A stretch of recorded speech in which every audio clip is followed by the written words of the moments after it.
আসসালামু আলাইকুম, কেমন আছেন সবাই? মুসলিম ক্লথস থেকে আমি রিয়া আজকে আপনাদের জন্য কিন্তু খুব সুন্দর একটি বোরকা কালেকশন নিয়ে চলে এসেছি। আমি যে বোরকাটা পরে রয়েছে এটা কিন্তু অ্যাজ এ আপনারা বোরকা হিসেবে ইউজ করতে পারছেন, অ্যাজ এ কোটি বা কিমোনো হিসেবে ইউজ করতে পারছেন। এটা কিন্তু দুবাই চেরি ম্যাটেরিয়ালের মধ্যে কিন্তু খুব সুন্দর করে এমব্রয়ডারি ওয়ার্ক করা রয়েছে, দেখতেই পাচ্ছেন সুতোর কাজ করা রয়েছে একদম নিখুঁত ফিনিশিং দিয়ে। এই বোরকাটার লং কিন্তু আপনারা পেয়ে যাচ্ছেন 50, 52, 54, 56 এবং 58 সাইজ পর্যন্ত। বাট কাস্টমাইজ করতে হলে কিন্তু অবশ্যই আমাদেরকে ইনবক্স করে ফেলতে হবে এবং যাদের যাদের পছন্দ হয় তারা কিন্তু আমাদের ওয়েবসাইটে ভিজিট করে অর্ডার নাও বাটনে ক্লিক করে অর্ডারটি কনফার্ম করে দিতে পারছেন। এবং যদি আপনারা এই বোরকাটার সাথে ম্যাচিং করে হিজাব নিতে চান সেক্ষেত্রে নিতে পারছেন, বাট প্লেন হিজাব আপনারা পাবেন, হিজাবে কোনো এমব্রয়ডারি ওয়ার্ক করা থাকছে না। আমি এরকম সেম কয়েকটি প্যাটার্নের আমি বোরকা দেখিয়ে দিয়েছি আপনাদেরকে, খুবই রিজনেবল প্রাইসে কিন্তু মুসলিম ক্লথস দিচ্ছে। সো এই বোরকাগুলো যেসব আপনাদের ভালো লাগবে লেট করবেন না, কিন্তু ঝটপট স্ক্রিনশট নিয়ে নেবেন। দেখতে পাচ্ছেন বোরকাগুলোর ঘের কি পরিমাণে দেওয়া রয়েছে।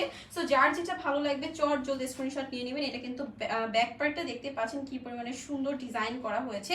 যারা প্রচুর ঘেরওয়ালা বোরকা পছন্দ করেন তারা কিন্তু আমাদের এই কালেকশনগুলো চয়েস করে ফেলতে পারেন। আমি নেক্সট আরেকটা কালেকশনে চলে যাচ্ছি। এই যে এটা কিন্তু খুব সুন্দর একটা প্রিন্ট না সরি খুব সুন্দর একটি এমব্রয়ডারি ওয়ার্ক করা এবং দেখতে পাচ্ছেন একটু কাছ থেকে যদি আমরা খেয়াল করি দেখবেন আমরা কিন্তু এখানে সুন্দর করে শো বাটন করেছি, প্লাস হচ্ছে একদম সুতোর কাজটাও কিন্তু নিখুঁতভাবে করা হয়েছে। সো এই সুন্দর এমব্রয়ডারি ওয়ার্ক করা বোরকাগুলো যেসব আপনাদের ভালো লাগবে লেট করবেন না, চট জলদি স্ক্রিনশট নিয়ে নাম ঠিকানা অ্যাড্রেস দিয়ে ইনবক্স করে দিবেন অথবা আমাদের ওয়েবসাইটে ভিজিট করে অর্ডার নাও বাটনে ক্লিক করে অর্ডারটি কনফার্ম করে দিবেন। আমাদের ইনসাইড ঢাকা ডেলিভারি চার্জ হচ্ছে 80 টাকা, আউটসাইড ঢাকা ডেলিভারি চার্জ হচ্ছে 150 টাকা। ঢাকা এবং ঢাকার বাইরে আমরা সারা বাংলাদেশে কিন্তু ক্যাশ অন হোম ডেলিভারি দিচ্ছি। সো লেট করবেন না আপনারা কেউ।